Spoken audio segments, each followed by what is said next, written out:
오늘의 예배에 나오신 여러분 주님으로 환영하고 축복합니다. 오늘 우리에게 주시는 하나님의 말씀 함께 살펴보겠습니다. 오늘 우리에게 주신 하나님의 말씀은 데살로니가 전서 5장 12절에서 22절까지 말씀입니다. 형제들아, 우리가 너희에게 구하노니 너희 가운데서 수고하고 주 안에서 너희를 다스리며 권하는 자들을 너희가 알고 그들의 역사로 말미암아 사랑 안에서 가장 귀히 여기며 너희끼리 화목하라. 또 형제들아, 너희를 권면하노니 게으른 자들을 권계하며 마음이 약한 자들을 격려하고 힘없는 자들을 붙들어주며 모든 사람에게 오래 참으라. 삼가 누가 누구에게든지 악으로 악을 갚지 말게 하고 서로 대하든지 모든 사람을 대하든지 항상 선을 따르라. 항상 기뻐하라. 쉬지 말고 기도하라. 범사에 감사하라. 이것이 그리스도 예수 안에서 너희를 향하신 하나님의 뜻이니라. 성령을 소멸하지 말며 예언을 멸시하지 말고 범사에 헤아려 좋은 것을 취하고 악은 어떤 모양이라도 버리라. 아멘. 오늘 본문은 먼저 이제 교회 안에서 그 성도와 영적 리더자, 영적 권위자, 또 성도와 성도 간에 서로 가져야 되는 태도에 대해서 먼저 권면하고 있고, 그리고 이제 16절부터는 그 아주 유명하죠. 항상 기뻐하라, 쉬지 말고 기도하라. 즉 이제 교회 안에서 이제 예수님의 재림을 기다리는 성도들의 일상적 삶의 태도에 대한 권면, 이렇게 크게 두 가지 단락으로 사실 살펴볼 수 있는데요. 이게 너무 유명한 말씀이 중간에 들어있기도 하고, 또 이게 각각 구절이 갖고 있는 그 범위가 너무 넓어서 오늘 아침 시간에 이걸 전체를 다 디테일하게 보긴 조금 어려울 것 같아서, 우리 먼저는 사실 항상 기뻐하라, 쉬지 말고 기도해라, 범사에 감사하라, 요것에 대한 설명과 설교는 사실 많이 들어본 적이 있으니까 우리가 오늘 조금 이 전반절, 그러니까 성도와 영적 권위자들, 그리고 성도와 성도 간의 관계, 그 태도에 관해서 주신 권면을 먼저 집중적으로 살펴보고, 그리고 남은 시간에 뒷부분을 조금 빠르게 한번 살펴보는 방식으로 오늘 말씀을 함께 나눠보겠습니다. 우리 먼저 12절에서 13절 말씀 함께 살펴보겠습니다. 형제들아, 우리가 너희에게 구하노니 너희 가운데서 수고하고 주 안에서 너희를 다스리며 권하는 자들을 너희가 알고 그들의 역사로 말미암아 사랑 안에서 가장 귀히 여기며 너희끼리 화목하라. 먼저 12절에서 13절은 먼저 교회 지도자들에 대한 성도들의 존경과 사랑을 권면하는 말씀으로 보입니다. 당시 데살로니가 교회 안에서 이제 어떤 성도들이 임박한 종말론에 심취해서 그 일상생활을 굉장히 도외시하고 교회 안에서 말썽을 일으켰던 것 같아요. 그리고 이제 그러한 과정에서 이제 그들이 이제 뽑혔던 그 회중의 지도자들이 이제 그들을 타이르고 권면했는데, 이러한 지도자들의 권면을 듣지 않아서 그 교회의 그 지도력의 문제가 발생했다는 소식이 이제 바울의 귀에 들려왔던 것으로 추정합니다. 그래서 이제 이러한 교회의 문제를 가지고 바울이 너희가 이제 교회에 세워진 그 영적 권위자에게 이렇게 하라라고 그들을 높이고 존중하라, 이렇게 권면하고 있습니다. 사실 교회 안에서 가장 쉬운 분란이죠, 이게. 성도와 목회자 간의 분란. 그것이 교회를 깨트리고 무너뜨리기 가장 쉬운 방법이고요.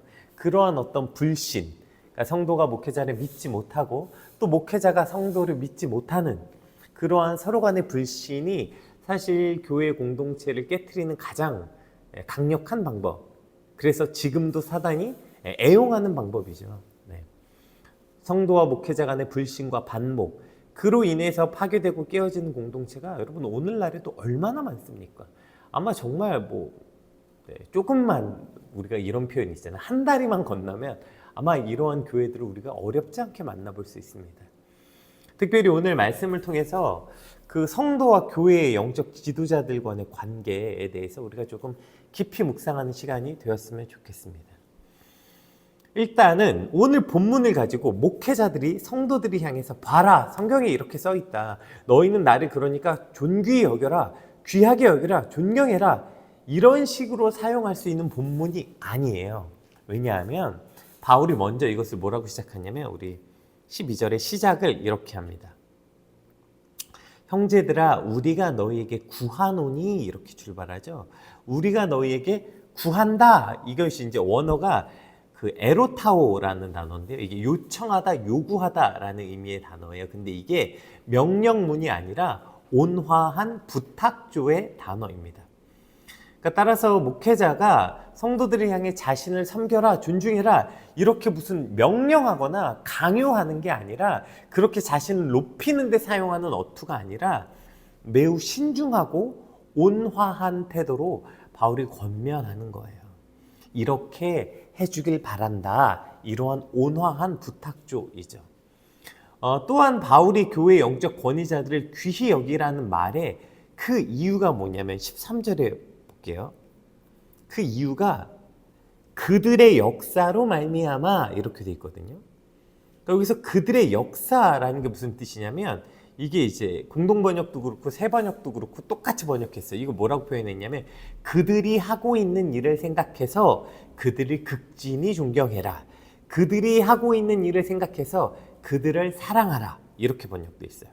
그러니까 그들의 역사로 말미암아라는 뜻은 그 교회의 영적 권위자들이 하고 있는 일들을 생각하라는 거예요. 그들이 하고 있는 일을 생각해서 그들을 사랑하고 존경하라는 뜻이에요. 그럼 그들이 하고 있는 일이 뭐예요? 다시 12절 볼게요. 12절에 보면 세 가지 단어가 등장해요. 너희 가운데 수고하고 그리고 너희를 다스리며 권하는 자 이렇게 세 가지 동사가 등장하죠. 그러니까 이 세 가지를 말하는 거예요. 그러니까 그럼 교회에 영적 리더, 영적 권위자들이 하는 일이 뭐냐? 그들이 하고 있는 역사라는 게 뭐냐면 너희 가운데 수고하고로 시작해요. 여기에 수고한다라는 원어를 살펴보면 이게 노역으로 인해 피곤에 지치다 이런 뜻의 의미를 가진 단어거든요. 그러니까 여기서 교회 지도자들이 성도들을 위해 피곤에 지칠 때까지 수고하고 애쓰는 자들이다 라는 의미예요. 그러니까 오히려 이걸 가지고 막 목회자들이 그러니까 여러분 목회자를 존중해야 됩니다. 존경해야 됩니다. 로 쓰기 전에 뭐부터 봐야 돼요? 그럼 목회자는 뭐 하는 사람인가가 사실 여기 쓰여져 있다고요. 그러니까 교회 지도자들은 성도들을 위해 피곤에 지쳐 쓰러질 때까지 수고하고 애쓰는 자들이어야 한다라는 거죠. 그럼 어떤 수고를 한 거예요? 제일 먼저 다스리고 이렇게 돼 있죠. 여러분 성경에서 다스린다는 표현 제가 자주 설명했지만 이건 무슨 높은 자리에서 굽어 살펴보면서 권위로 찍어 누르는 게 아니라요. 돌봄과 섬김의 의미가 있습니다. 하나님이 아담에게 생육하고 번성하고 다스리라. 여기서 다스리라가 뭐예요? 케어. 돌봄이라고요. 그러니까 하나님이 아담에게 내가 만든 이 모든 세상을 네가 돌보고 라는 뜻이죠. 그리고 예수 그리스도께서 이 땅을 다스리시죠. 네, 만왕의 왕이시니까요. 그럼 예수님이 이 땅을 다스리신 방법이 뭐예요? 자신의 생명까지 내어주심으로 섬김으로. 그렇게 섬김으로 우리를 돌보신 거 아니에요? 다스리신 거 아니에요? 따라서 여기서 다스린다는 것은 목회자의 수고가 뭐냐면 성도들을 섬기고 돌보는 일, 그 일에 피곤에 지칠 때까지 수고하는 이들이라는 의미이죠. 또한 권하는 자, 이 권하는 자라는 게 마음속에 놓다, 훈계하다 이런 뜻이거든요. 마음속에 뭘 놓겠어요? 하나님의 말씀을 놓는 거죠. 그 속에 하나님의 말씀을 가지고 가르치고 훈계하는 것, 즉 성도들에게 하나님의 말씀을 전하는 일, 그 일에 피곤에 지칠 때까지 수고하는 이들이어야 한다는 거예요.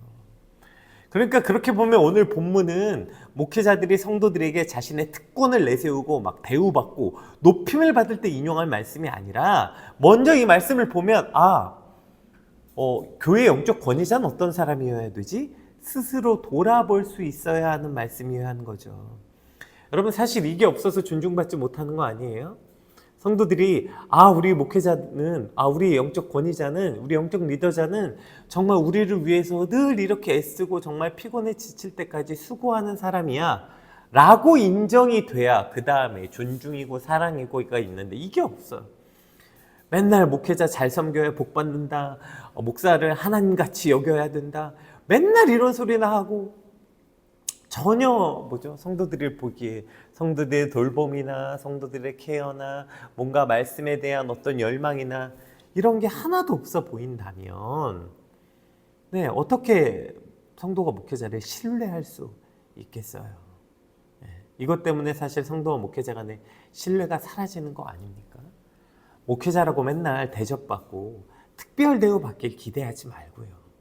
또 자신의 욕망과 야망을 위해서 그걸 때문에 하나님의 말씀을 자꾸 근거로 삼는 그런 정말 저주받을 악한 종이 되지 않고 성도를 위해 수고했고 또 성도를 위해 정말 수고하고 다스리고 권하는 자로서의 그 온전한 사명을 감당하게 될 때 그러한 목회자들의 그들의 역사함으로 즉 그들이 하는 일을 보아서 그것으로 사랑하고 귀히 여기라고 바울은 권면하고 있는 것입니다. 특별히 오늘 말씀을 통해서 목회자, 여러분 그렇다 이건 목회자뿐 아니죠. 교회 안에서 영적 지도자가 꼭 목사만은 아니잖아요. 뭐 전도사, 강도사일 수도 있고요. 구역장일 수도 있고요. 뭐 세일장일 수도 있고요. 뭐 여러 리더의 그 자리에 있는 사람들. 그들이 언제나 어떤 그 리더로서의 권위와 자신의 자리를 놓고 내가 그래도 리더인데 왜 나를 인정하지 않아? 왜 나를 세워주지 않아? 왜 나를 높여주지 않아? 이렇게 먼저 자신의 권위를 내세우기 전에 먼저 자기가 정말 이러한 자인가? 내가 정말 성도들을 위해서 내게 맡겨주신 영혼들을 위해서 정말 지쳐 쓰러질 때까지 노역으로 인해 피곤해 지칠 때까지 그들을 돌보고 섬기고 그들에게 말씀과 하나님의 가르침을 하고 있는 자인가를 먼저 돌아볼 수 있게 되길 주님의 이름으로 축복합니다. 자, 그러면 성도들은 이러한 목회자를 어떻게 대해야 하냐면 이제 오늘 본문의 원문을 가장 귀히 여기며 이렇게 되어 있는데 이걸 원문을 살려서 해석해 보면 할 수 있는 최고의 대우로 존중한다 이런 의미의 단어거든요. 그래서 이걸 그냥 직역하면 뭐 이런 뜻이에요. 더 이상 존중을 받을 수 없을 만큼 존중해 주라. 그러니까 가장 높은 존경을 표현해라 이런 권면이에요. 근데 여러분 여기에 그 동기가 뭐냐면 우리 13절 한번 볼게요. 그들의 역사로 말미암아 이제 이건 살펴본 거고요. 사랑 안에서 하라는 거예요. 사랑 안에서 가장 귀히 여기며 너희끼리 화목하라 이렇게 말하고 있어요. 그러니까 목사님이든 그것이 어떤 특히 이제 우리가 여기서 이제 뭐 교회의 가장 그 영적 권위자라면 사실 이제 목회자가 가장 대표성으로 떠오르니까 우리가 이제 그것으로 대비해서 본다면 그러니까 목사님을 그렇게 존중해야 되는 이유가 두려워서도 아니고요. 복 받으려고도 아니고요. 뭐 그런 거 성도들이 진짜 많이 하죠. 목회자를 섬기면 복 받는다. 그러니까 여러분 누굴 섬겨도 복 받아요. 누굴 섬겨도 섬기는 일은 하나님이 기뻐하시는 일이라고요. 그게 복이라고요. 근데 뭐 특별히 목사님 대접하고 목사님에게 뭐 더 좋은 거 갖다 드리고 목사님께 뭐 하면 뭐 복 받는다. 여러분 이건 진짜 그 불교 이런 데서 오히려 더 그 심한 거 아니에요? 그래서 공양하잖아요, 공양. 네. 복 받으려고 그렇게 하는 거 아니고요. 뭐 그렇게 안 하면 뭔가 잘못될 것 같아서 두려움 때문에 그렇게 하는 게 아니고요. 정말 진심으로 목회자의 수고와 헌신에 감사하고 어떤 마음? 사랑하는 마음으로 복종하고 섬기라는 것입니다. 여러분 교회 안에 보면 제가 이제 부교육자 생활도 해보고 이런저런 교회들 보면 굉장히 이상한 목회자와 성도 간의 관계를 볼 수 있어요. 분명히 성도들이 목사님 말에 굉장히 순종을 잘합니다. 굉장히 순종을 잘하고 굉장히 잘 따라요. 그런데 목회자와 전혀 사랑하는 관계가 아니야. 그냥 뭐랄까요? 복종하고 뭔가 다스리는 관계거나 아니면 뭔가 두려워서 뭔가 목사님 말에 따르지 않으면 잘못될 것 같아서 어떤 그 두려움 때문에 일어나게 되는 일들이 많아요. 여러분 사랑 안에는 두려움이 없다. 써 있잖아요. 그러니까 우리 안에서 어떤 관계를 형성하게 될 때 가장 기본은 이 사랑 안에서 형성이 돼야 하는 거예요. 특히 목회자와 성도들의 관계야말로 이 서로 사랑 안에서 목회자는 성도를 정말 지칠 때까지 그들을 사랑하는 마음으로 섬기고 말씀으로 그들을 권면하고 가르치고 성도들은 그런 목회자의 그 수고와 헌신을 봐서 그것에 감사하고 사랑하는 마음으로 목회자를 존중하고 그 목회자를 섬기게 되는 것이죠. 이것이 성도가 목회자를 섬기는 방법이어야 돼요. 늘 불만이고 불평이지만 그냥 목회자가 두려워서, 혹은 뭐 그래도 목사님하고 관계가 좀 가까워야 교회 안에서 그래도 내가 이 정도 위치에 있을 수 있으니까, 뭐 그런 거 있잖아요. 목사님하고 가까우면 가까울수록 뭔가 교회 위에서 높은 위치인 것 같은 착각들이 있잖아요. 이러한 왜곡된 이유가 아니라 정말 사랑하는 마음으로 존중하고 존경하라. 이것이 오늘 바울이 데살로니가 교회에게 전달해주는 권면이라는 것입니다. 특별히 이런 관계를 꿈꾸면 여러분 얼마나 아름다운 관계입니까? 교회의 영적 리더자와 성도가 이러한 관계가 될 때, 영적 리더자들은 정말 그들을 섬기고 돌보고 말씀으로 양육하는데 자신의 모든 수고를 다하고, 그것이 정말 피곤해서 지칠 때까지, 그 정말 할 수 있는 모든 일, 노역으로 인해서 피곤해 지칠 때까지 정말 그들을 섬기고, 그러한 섬김을 바라보고 성도들은 또 자신의 영적 권위자에게 또 사랑하는 마음으로 그들에게 복종하고 존귀히 여기고 귀히 여길 줄 아는 관계. 여러분, 이러한 관계를 꿈꾸는 교회, 이러한 관계가 회복되는 공동체, 이러한 곳이 되시길 주님의 이름으로 축복합니다.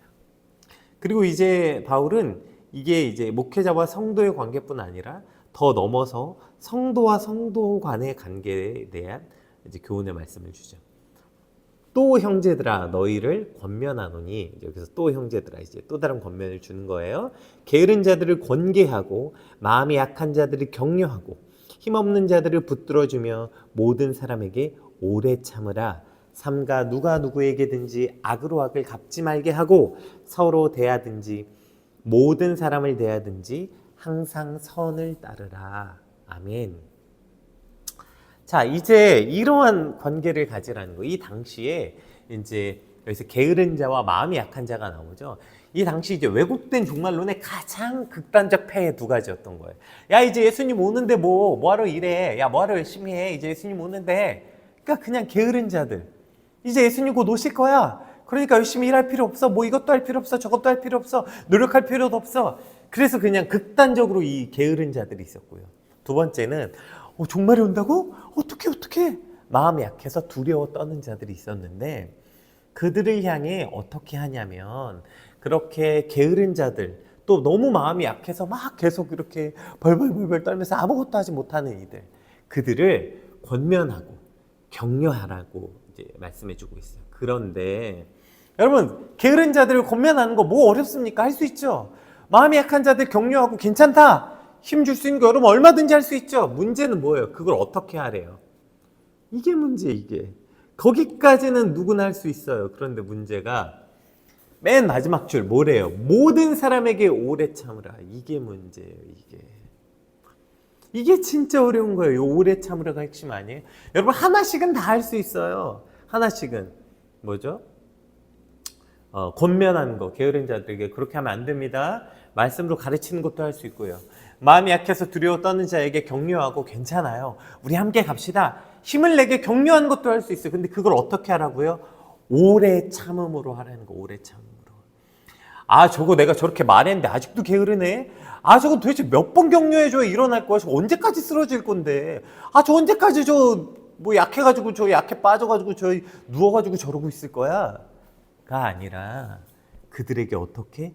오래 참음으로 그 일을 하라는 거. 오래 참음으로. 여러분, 이게 사실 그 관계 안의 핵심 아닙니까? 예, 우리가 성도와 성도 간에, 서로와 서로 관계 안에 이게 늘 핵심이에요. 그걸 언제까지? 오래 참음으로 계속하는 거예요. 계속. 이렇게 권면을 주는 거예요. 늘 우리가 이거 극단적으로 하나만 가지고 말해. 하나만.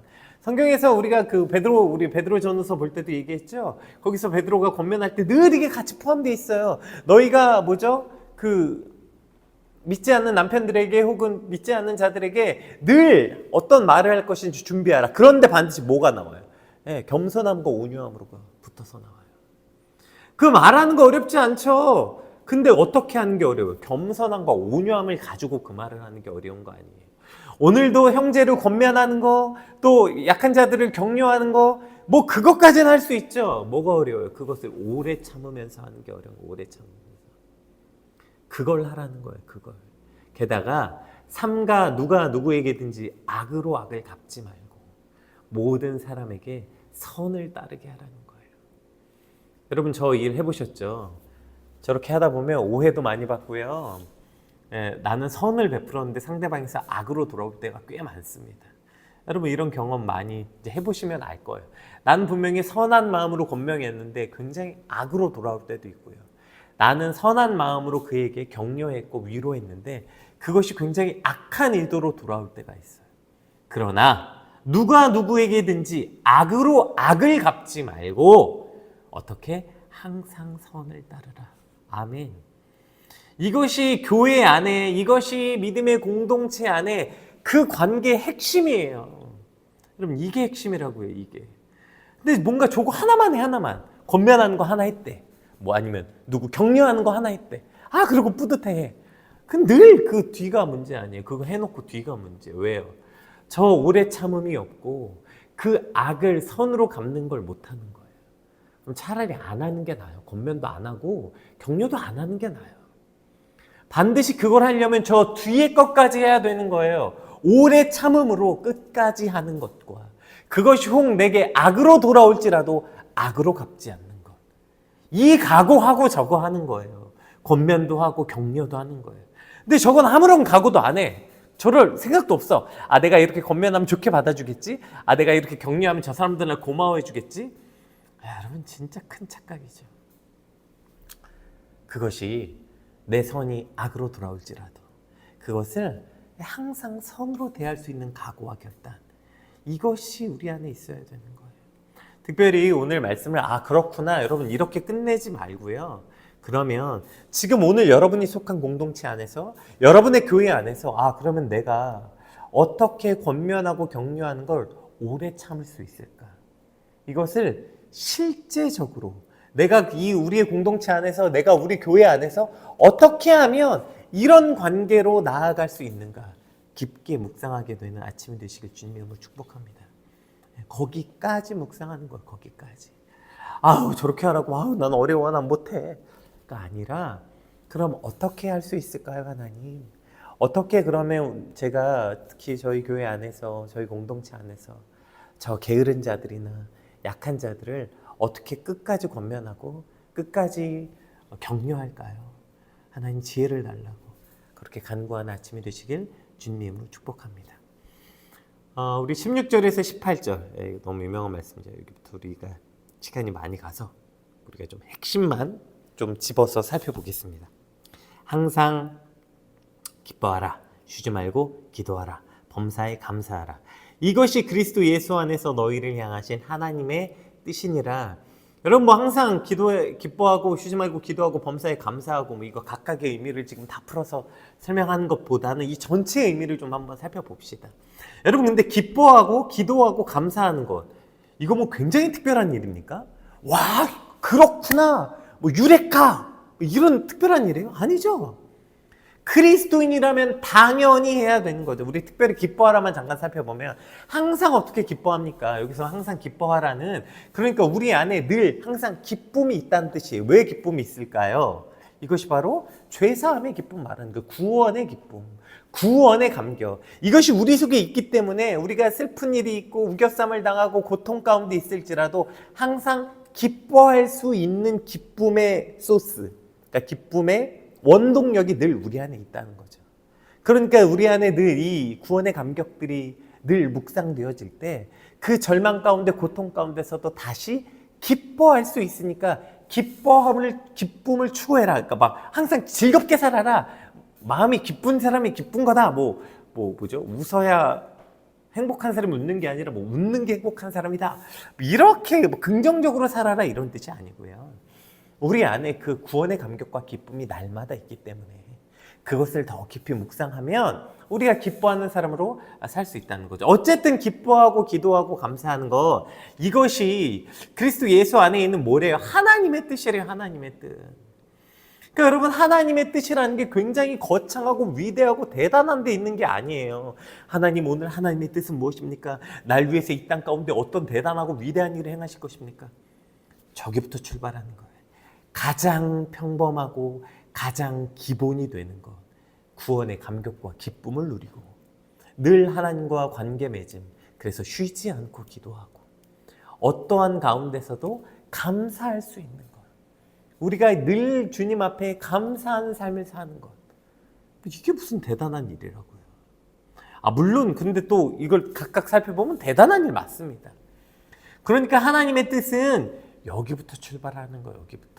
무슨 하나님, 이것이 하나님의 뜻입니까? 아닙니까? 하나님의 뜻은 무엇입니까? 뭐 굉장한 비밀과 어떤 위대한 섭리를 깨닫는 것이 아니라요, 이 가장 기본에서부터 출발하는 거, 이것도 안 하면서 내 안에 항상 기뻐하고 쉬지 말고 기도하고 범사에 감사하는 것조차 깨닫지 못하면서 무슨 하나님의 뜻을 보여달라는 거예요. 여러분, 이 가장 기본이 되는 여기부터 출발하게 되시길 주님을 축복합니다. 오늘 저와 여러분의 한 주가, 특별히 시작한 오늘 이 월요일이 이 하나님의 뜻을 발견하는, 그게 뭐예요? 항상 기뻐하고 쉬지 말고 기도하고 범사에 감사하는 것이 하나님의 뜻이구나, 이 가장 기본에 여기서부터 출발하는 것이 하나님의 뜻이구나, 이 하나님의 뜻을 깨닫게 되시길 주님의 이름으로 축복합니다. 우리 19절에서 21절까지 한번 살펴봅시다. 자, 이제 또 다른 권면이죠. 성령을 소멸하지 말며 예언을 멸시하지 말고 범사에 헤아려 좋은 것을 취하고 악은 어떤 모양이라도 버리라. 특별히 이제 오늘 본문에 성령을 소멸한다, 그러니까 성령을 소멸하지 말고 예언을 멸시하지 말라, 이게 이제 붙어서 나오는 말씀인데요. 그러니까 우리 안에 성령을 소멸한다는 것이 뭘 뜻하는 걸까요? 여러분, 뭘 하면 성령을 소멸하게 되는 거예요?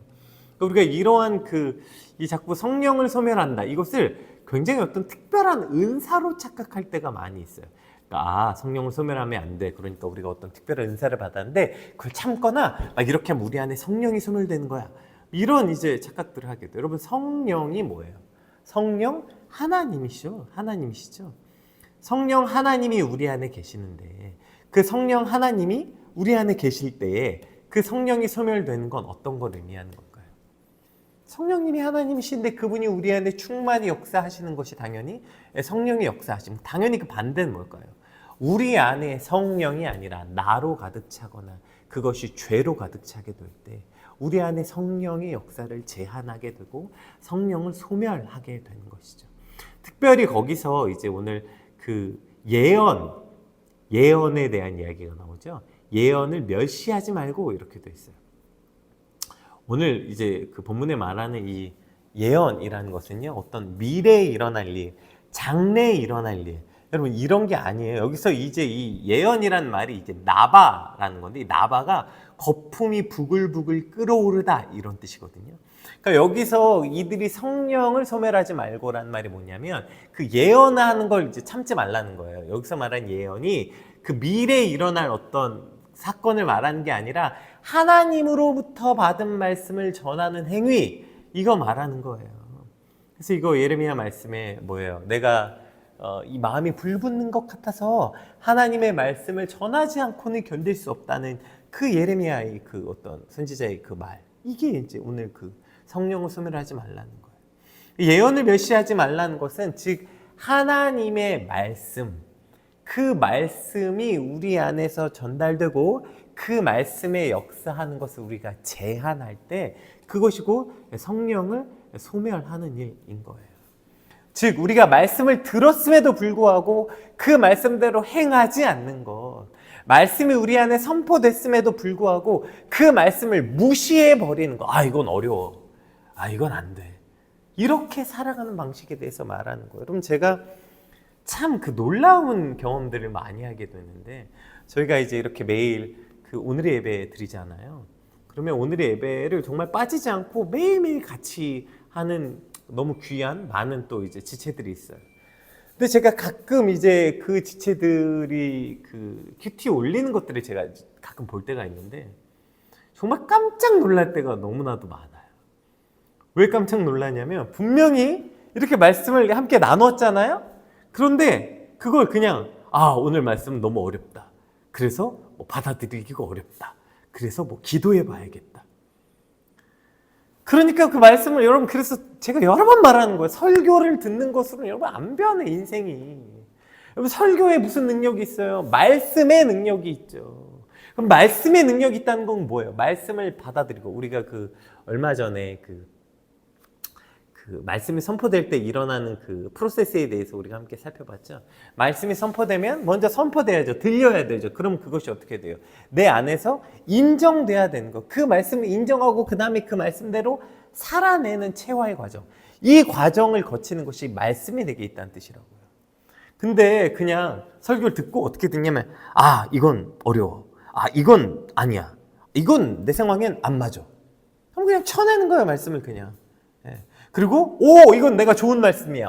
이건 지금 내 상황에 딱 맞는 말씀이야. 이것은 내가 듣기 좋은 말씀이야. 이거 취사 선택하는 거, 말씀을. 여러분, 이게 성령을 소멸하는 일이고요. 이게 예언을 멸시하는 일이에요. 범사에 좋은 것을 취해. 뭐가 좋아요? 하나님의 말씀이 좋은 것이죠. 그것을 취하고 악은 어떠한 모양이라도 버리는 것. 악을 버려야 되는데 왜 하나님의 말씀을 버립니까? 오늘 우리가 해야 되는 건 말씀을 소멸하지 않는 거예요. 오늘 우리에게 선포된 하나님의 말씀을 그대로 받아들이고 그 말씀에 순종하며 나아가는 것. 여러분, 이것이 오늘 우리가 해야 되는 일이죠. 그런데 너무나도 안타깝게도 이것을 그저 취사선택하는 거예요. 취사선택. 이것은 내가 받아들일 말씀. 이것은 내가 인정할 말씀. 이것은 이런 식으로 자꾸 하나님의 말씀을 우리가 오해하거나 왜곡할 때 문제가 늘 되는 거 아니에요. 여러분, 우리 안에 성령을 소멸하는 일, 예언을 멸시하는 일, 그러한 일이 없게 되길 주님이 축복합니다. 그것이 어떻게 하면 없어져요? 어떻게 하면 우리 안에 그러한 일이 없어져요? 그것이 말씀을 우리 안에 무시하지 않는 것, 그 말씀을 붙잡고 살아가는 것, 그 말씀이 우리 안에 선포되고 또 그 선포된 말씀이 우리 안에서 인정되고 그 말씀 앞에 우리가 엎드려서 그 말씀의 권위를 받아들이고 순종하고, 그리고 그 말씀대로 우리가 살아나게 될 때, 그럴 때 우리 안에서 이 진짜 하나님의 말씀의 능력이 나타나게 될 줄 믿습니다. 오늘 우리 받은 말씀 놓고 함께 기도합시다. 특별히 오늘 말씀을 통해서 성도와 목회자의 관계, 특히 성도와 성도 간의 관계에 대해서 우리가 좀 집중적으로 묵상했는데요. 하나님, 우리가 정말 그러한 목회자와 성도의 관계를 꿈꾸게 하시고, 또 특별히 내가 우리 교회와 공동체 안에 이러한 관계로서 어떠한 역할을 감당해야 되는지 주님 알게 해주십시오. 또 한 주를 시작하면서 이 가장 기본의 것이 하나님의 뜻임을 깨닫게 하시고 말씀을 소멸하지 않는 그런 인생 살게 해달라고 우리 받은 말씀 놓고 함께 기도하겠습니다. 기도합시다.